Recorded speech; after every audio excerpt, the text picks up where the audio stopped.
Assalamualaikum warahmatullahi wabarakatuh. Perkenalkan, nama saya Muhammad Maulidi Kurniawan dan hari ini kita akan belajar mengenai uji korelasi berganda. Jadi di sini sudah ada contoh soal seperti biasa kayak kemarin. Adakah hubungan antara komitmen tugas dan motivasi kerja terhadap kinerja karyawan? Jadi ini ada X1-nya adalah komitmen pada tugas, X2 ada motivasi kerja, dan variabel Y adalah kinerja. Jadi ini sudah ada datanya contoh seperti ini. Nah, langkah pertama kita akan salin semua data ini ke Excel. Jadi ini sudah saya salin ke Excel, bentuknya kayak gini. Langkah kedua, kita akan salin X1, X2, dan Y kita salin ke SPSS. Kita klik. Nah, seperti ini. Sebelum itu, kita klik variable view. Kita ganti namanya X1, X2, dan Y. Seperti ini.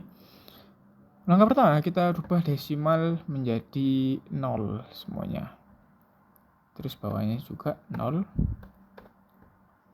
Dan measure, kayak kemarin scale, tetap kita rubah semuanya. Setelah itu kita rubah label. Oh ya, kita langsung paste aja yang data tadi ke sini. Ke data view, langsung klik salin.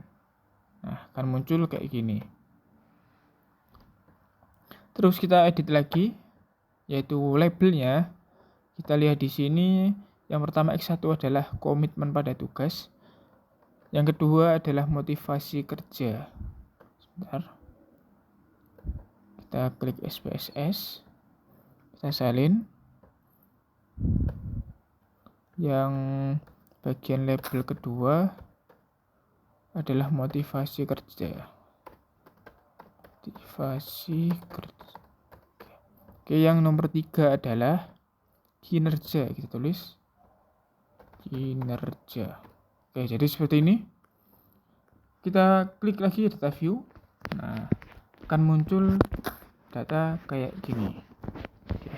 Kita selanjutnya kita klik analyze. Kita klik regression. Terus klik linear. Oke, akan muncul seperti ini. Jadi, untuk kolom dependen kita isi variabel Y. Jadi kita klik kayak gini. Terus klik bagian panah sebelah kanan, rubah. Dan untuk independen, X1 dan X2 ini masuk ke dalam independen. Jadi kita pilih dua-duanya dengan klik shift.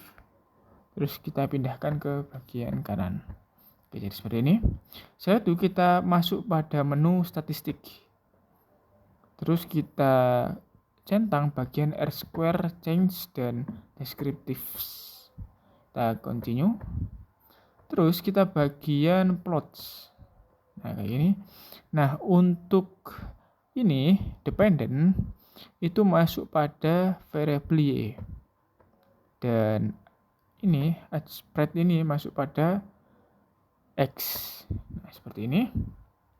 Kita klik continue. Nah, setelah itu kita akan masuk menu pada save. Ini, dan kita klik hanya bagian unstandard sini. Oke, begini aja. Kita klik continue. Setelah itu kita klik bagian OK. Nah, muncul data kayak gini. The descriptive statistic, correlation, dan lain-lain. Bagaimana cara menghitung atau cara membacanya? Jadi di sini sudah ada cara membaca pengambilan keputusan dari uji korelasi berganda. Jadi ini bisa kita lihat di bagian hipotesis korelasi parsial. Yang pertama adalah H0 variabel X1 atau X2 tidak ada hubungan secara signifikan terhadap variabel Y. Dan H1-nya adalah variabel X1 atau X2 ada hubungan secara signifikan terhadap variabel Y. Oke, jadi kita lihat pada tabel ini. Oke, dasar pengambilan keputusan. Jika p-value atau nilai signifikasi lebih besar daripada alfa 0,5, maka H0 diterima. H1 ditolak artinya tidak ada hubungan secara signifikan. Oke, kita lihat pada tabel ini juga bisa. Jadi ada dua pengambilan keputusan. Bisa kita lihat dari correlation ini ataupun langsung dari model summary. Jika kita melihat dari correlation, kita fokus pada nilai signifikasi ini. Oke, ini kan contohnya adalah X1 atau X2 terhadap Y. Bisa kita lihat, kita coba X1 dulu. X1 adalah komitmen pada tugas terhadap Y. Adalah kinerja, yaitu nilainya 0,062.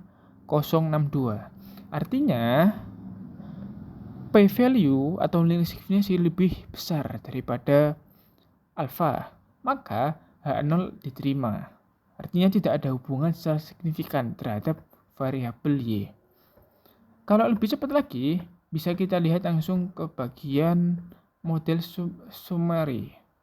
Bisa kita lihat adalah signifikasi change. Ini sama juga, bisa kalian lihat, adalah 0,082.